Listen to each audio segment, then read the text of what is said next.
We are DIBS for Kids, which stands for Delivering Infinite Bookshelves for Kids. We're based here out of Omaha, Nebraska. Although we work well outside of the Omaha metro area. Here in the center, you can see our mascot, Dewey DIBS. We'd like to tell you that that's an homage to the Dewey Decimal System, but that would be false. The AmeriCorps Vista, actually, who made Dewey, happened to live on Dewey Street in Omaha and thought it'd be a great name. So that's how we ended up with Dewey here. Our presentation here, we just want to give you an overview of what we do, how we work, where we work, how we fund it as well. We get a lot of questions about that. That DIBS does work, and we'll talk about our program evaluation in that, and then really open up some time for question and answer.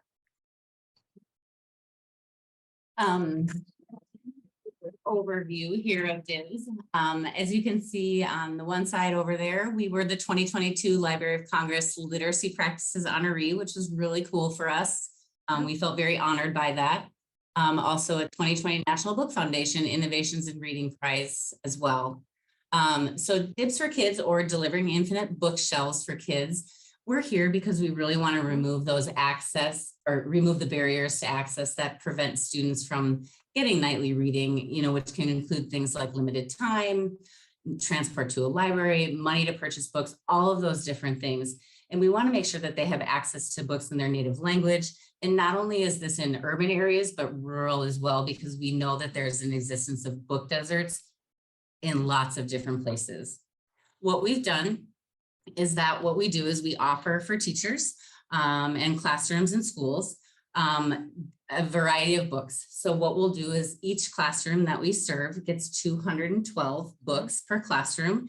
These can come in English or in Spanish.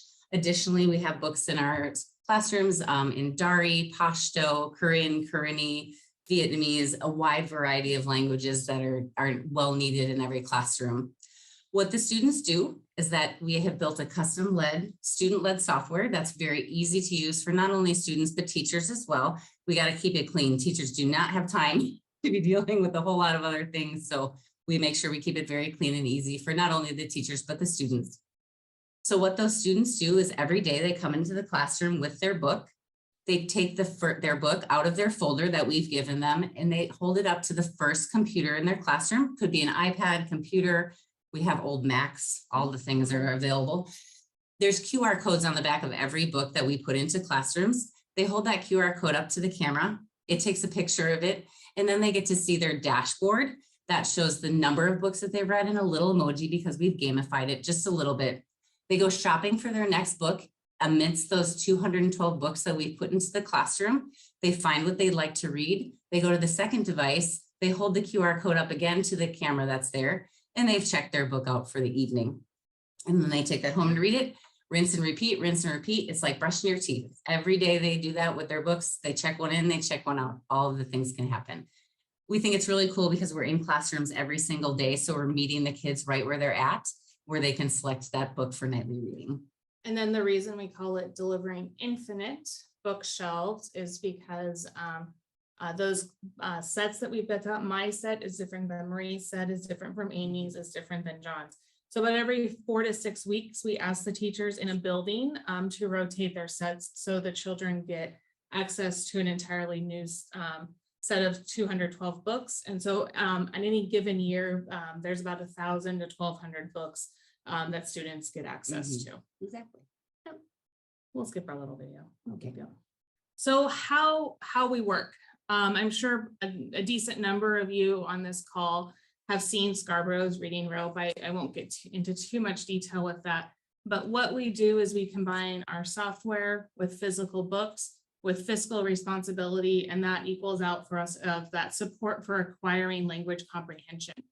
Language comprehension, as we all know, is background knowledge, vocabulary, language structure, reasoning, literacy knowledge. We're not a curriculum, and we are not a phonics-based program. Very important, we're highly supportive of it, but that's not our space. Our space is providing those books for listening comprehension, for language comprehension, in a wide variety of those books. They're high interest, they're high quality, they're high context. I was joking earlier this morning, we've snuck some poetry in there, and some of the kids don't even know. So the kids can really build out that language comprehension piece of reading comprehension itself. I'm going to talk a little bit about where we work. So as you can see on the one side of the presentation here, in terms of Nebraska, this is our home. So we're based out of Omaha. So we work very closely with Omaha Public Schools. Currently, we have 19 schools within Omaha Public Schools that do DIBS K through 3. We're also in Norfolk Public Schools, as well as Wayne schools, Wayne Public Schools. And those are kind of a little bit more Western Nebraska. Millard Public Schools, and we additionally are in Iowa, Michigan, and one school in Denver. That's a little experiment for us right now. We're always running a pilot somewhere. That's right, always a pilot. We've just moved into some private schools here in Omaha, which has been new for us, but a great experience as well. Currently, we serve 258 teachers and over 5,000 students as of February 2023. Like I said, we're primarily in kindergarten to 3rd grade classrooms. However, I will have to say this, Angie and I have soft hearts, and we have been talked into a couple 4th grade classrooms, a couple pre-Ks and things like that. So, but once again, those are really great experiments for us to do, great pilots for us to try to see how we can continue growing and expanding. We also work with ESL, ELL, and EL classrooms. And we do have some classrooms starting here in March and April, so we're really excited about that as well. So where we work, what you're looking at here in the upper left is the Omaha Public Schools percentage of students eligible for free and reduced lunch based upon the elementary schools neighborhoods. So the dark blue area is 80% or over children are eligible for free and reduced lunch. That gray area there in the middle is that every student in those particular schools is eligible, their community school. That is now true for all of OPS at this point. They have a 3-year grant to provide lunch and breakfast for every student. So this is going to be what we look at here for the next few years, at least for Omaha. And this is lined up with the United for Literacy, the global book desert map. We've lined this up deliberately. I don't know if you can see this line right here. This is a really important marker in Omaha. It's 72nd Street. That's kind of the historical separation of the city. It's a very segregated city. We are not proud of it, but it is a true statement. And you can see it's almost a 1-to-1 correlation and ratio of high poverty and book deserts. So almost all of the schools we serve in Omaha are east of that 72nd Street line because we prioritize getting books to students in book deserts who would otherwise not have access whatsoever. So how do we fund it? It's a combination of things, actually. Grants, individual donations, earned revenue is on the, if you will, the revenue side. So it breaks out as of February 28th. We just closed down that month. 77% grants, 5% individual donations, 18% earned revenue. The earned revenue line is we contract with schools to provide DIBS for them. They pay us, to be frank with you.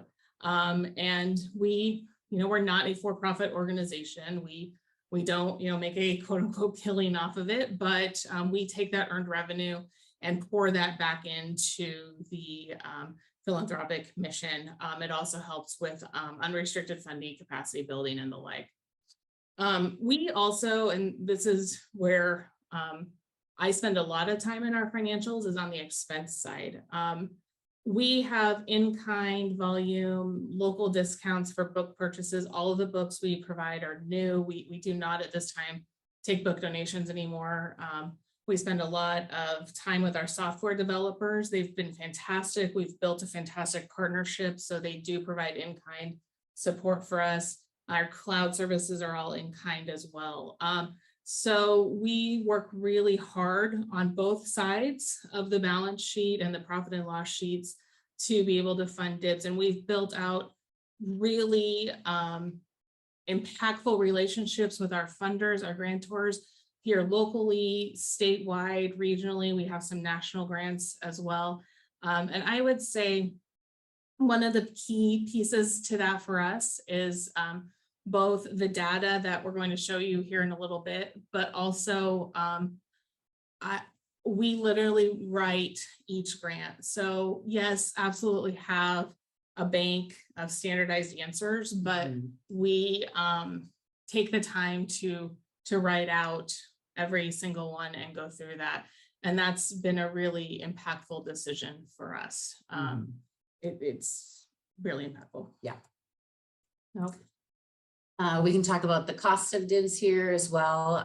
So as we talked about a little bit earlier, the books, there's approximately 212 in English, Spanish, or a mix thereof. They're each affixed with a unique QR code. There's six book bins, excuse me, as well as book replenishment funds. You guys, those QR codes are affixed mainly for us. I do have a printer in the office that because we work with a lot of different publishers, but they're mainly affixed through a partnership that we have with Scholastic, which is awesome. The students also get an individual student folder for book transport that comes with a family letter in English and Spanish or other languages needed, as well as a book log. This includes our mixed methods multi-year program evaluation and on-demand training for teachers, classrooms, students, that kind of thing, as well as the ongoing support of our DIBS staff, which there's two of us, and then we have two part-time people as well. Oh, go ahead. Oh, sorry. One of the other things we've done here on how do we fund it and the financing side is when we approach funders, we approach for 5 years per classroom. Because the first year is half the expense. It's purchasing the books, like, for obvious reasons. But the last thing we want to do is then go to a school in year 2 and be like, oh, well, we're out of money. That's really sad. And we're taking the program away. So we are very upfront with our funders that their grant to us covers a 5-year impact in the school or classroom that they're supporting. That doesn't mean we do not go back to the same funders for the next year. Right. It's just for a different school or a different project or something else. And so we strategically look at where we at in that 5-year cycle in schools. So we, again, can have that ongoing conversation with our funders. We'll talk really quickly here about DIBS does work. As you can see over here, these are some things that our teachers say, and through this multi-year mixed methods external program evaluation, we do this in partnership with Omaha Public Schools. So some of the parts are surveys, the other part is hard data. And as you can see, most teachers really enjoy having DIBS for a variety of reasons. The books are available at appropriate reading levels. They have the opportunity to select materials that interest them. They're of good quality and variety. So there's teachers really come out enjoying DIBS for a variety of different reasons. In fact, we asked the opposite question as well. What have you not liked? And 22% of our teachers said there's nothing they do not like. So that's good. It was really sorry, what families say. We also survey families as well in both English and Spanish, and to make sure that we're gathering, a wide variety of people. They also really enjoy DIBS just because it helps support that in-home reading with growth, excitement, motivation, just the reading skills in general, especially for our dual language and schools that have high population of ELL classrooms and programs. Those non-English books are particularly important and praised by parents because they do assist with, first of all, maintaining that first language, and secondly, with helping to grow proficiency in the second language as well as that first language. So we've heard from a lot of parents that that's something very beneficial for them. And then on the quantitative side, we're running 2 different quantitative studies. The first is through MAP, which that's a test used in the Midwest a lot. I'm not sure on the East Coast. MAP stands for Measures of Academic Progress. It does not test proficiency. What it's testing is our skills growing at an expected rate. The other one we use is called NSCAS. That's the state of Nebraska's proficiency testing. For those of you who are familiar with kind of state testing, of course it's behind. So we will get the spring 2021 NSCAS results as compared to our cohort models in summer 2023. But we already have MAP. MAP is taken 3 times a year, fall, winter, spring, by students. And like I said, it's measuring growth and whether expectations are being met. And you can see in the 2019-2020 year, the DIBS cohort compared to a similarly situated student cohort within Omaha Public Schools did see statistically significant growth and score change and percentage that met or exceeded the expected growth. Then the pandemic happened, things happened, but you can still see the students who have access to DIBS are meeting their expected growth at a higher rate. They are back on path to getting, I think, that statistical significance.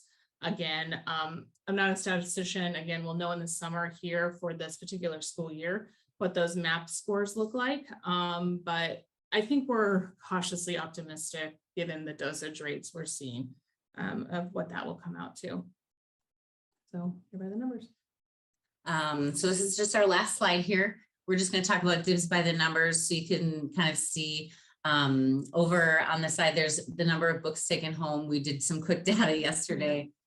So we have 181 students who've taken already this year home 100 or more books. 506 have taken home 75 to 99 and so on. So as you can see, our kids are taking home a lot of books each school year. Those kids that are at 100 will probably get close to 150. Yeah. I think my highest kid ever was like 168 or something close to that. So a lot of books are going home with these kids every school year, which is great. On the other side, you can see how we've grown over time. Angie and I joke that it's been like a hockey stick, it feels like. That 2015-2016 school year was the first year that we had our technology available for students to use. And we were in 2 schools, but only 1 school was using the tech at that point in time. So as you can see, we've had really great growth. When we add all of these numbers up, we're going to hit 1 million books this year. So it's something we're really excited about and proud of. Really, really proud of it. Especially, you know, we are, like I said, we're just really proud of it. So, but that in a nutshell is how, you know, we manage the funding, how we do run DIBS. We wanted to really give time for questions though, because we know our program's a little bit different because we do have the capability to run a really extensive program evaluation and really take the time to answer those questions. So let me hop into the chat and see what we have here. So, and feel free to ask any question you'd like. Go for it. Thanks, Amanda, that it's not named after. Yes, we're okay with it. Yeah, we're okay with it. It's just pointing out that that's not true. So. Yeah. And then can we share the survey questions and results after the presentation? Yes, we can. What kind of loss rate? This is the biggest question, Krista. So we get this question a lot from teachers. What happens if the book is lost, right? And we say, I hate to say that, we don't care, but we kind of don't care. We have about a 2% loss rate overall, which is not bad at all. And here's the deal. I lose things, you guys lose things, as adults, we lose things. If a book gets lost, it found its forever home. That's how I think about it. And that is a-okay with us. What we'll do if there's a lot of loss in the classroom, because as you guys know, things get well loved, all of that happens, you know, the books get kind of grimy, jelly. I had one kid tell me that he sweated on a book. I was like, no, thank you. Something's wrong with you. Also, the teacher tried to give it back to us and we were like, throw it away. We don't want it either. Yeah. So things do happen like that. And we bring in replenishment books to replace those for the classrooms.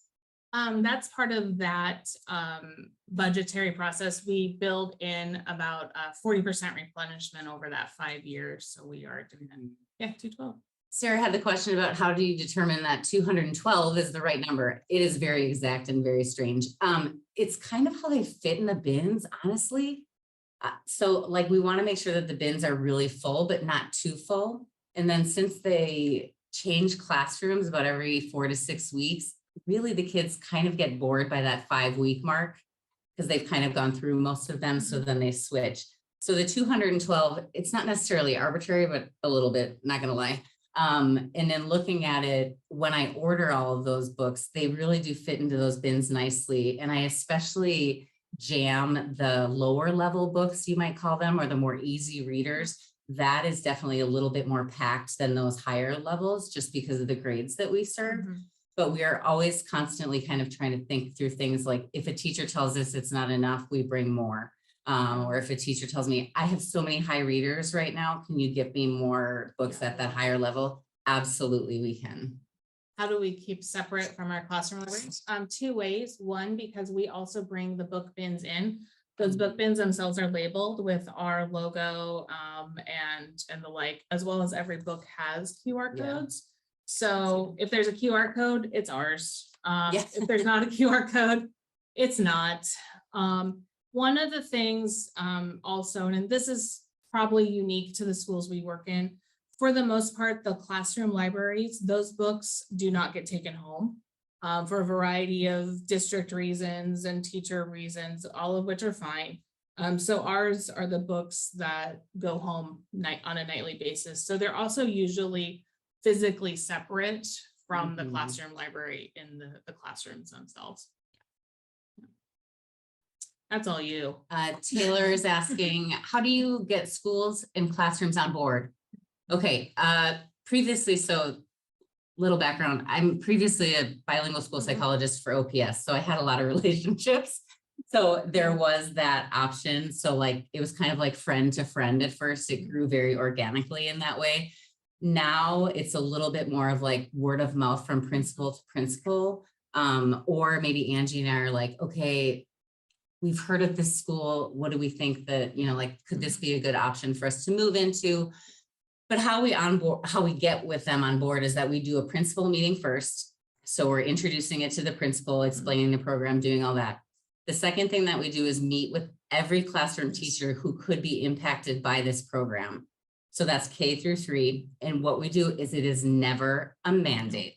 This is one of my really big things, is that this is never mandated, because if you already have a really good take-home book program, I don't want to change that for you. You know, I don't want to make that difference for you as a teacher.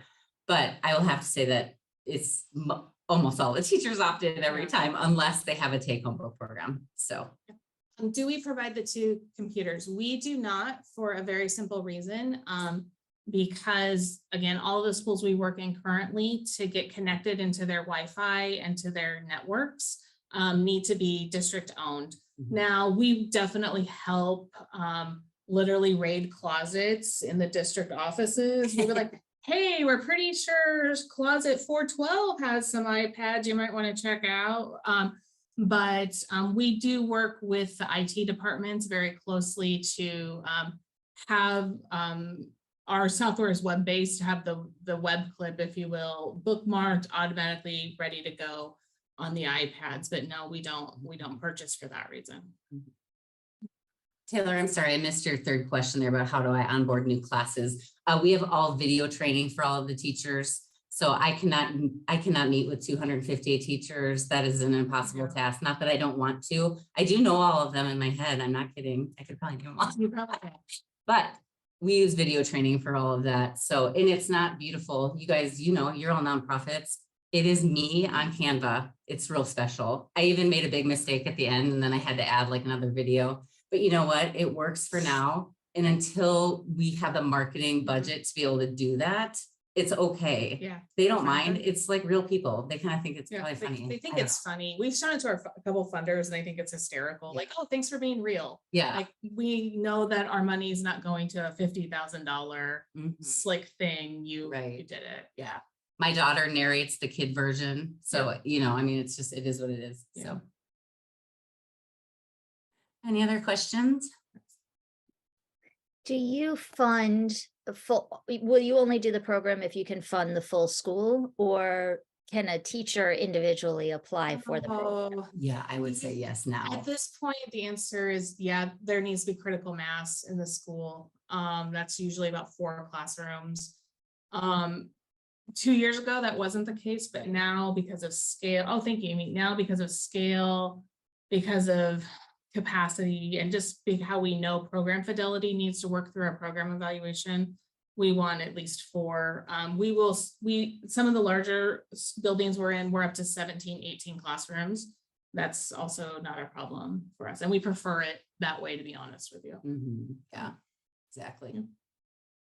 Kayla's asking, do you have a mechanism to make sure that the teachers are actually watch the video training? That's a great question, Kayla. Guilt. Yeah. There is a little bit of guilt involved in there. I try to work really closely with principals to make sure that there's kind of like a reminder system there. I send out quite a few reminders, not quite a few, that's not true. I do send out occasional reminders as well that they watch it.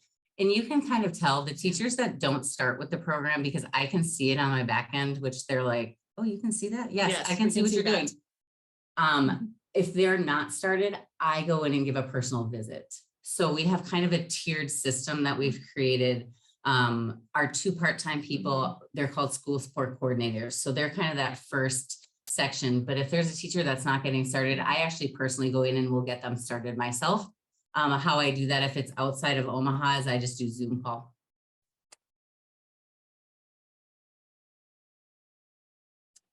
We're happy to answer any other questions you may think of today or tomorrow or next week. But yeah. How We do just you appreciate you choose- guys listening to us. Yeah. How do you choose the books that go into each classroom, and how often do you change over that list? Sure. Yeah, sure. So with Scholastic, I have handpicked each of the 6 different sets of 212 books, as well as the Spanish sets that we have.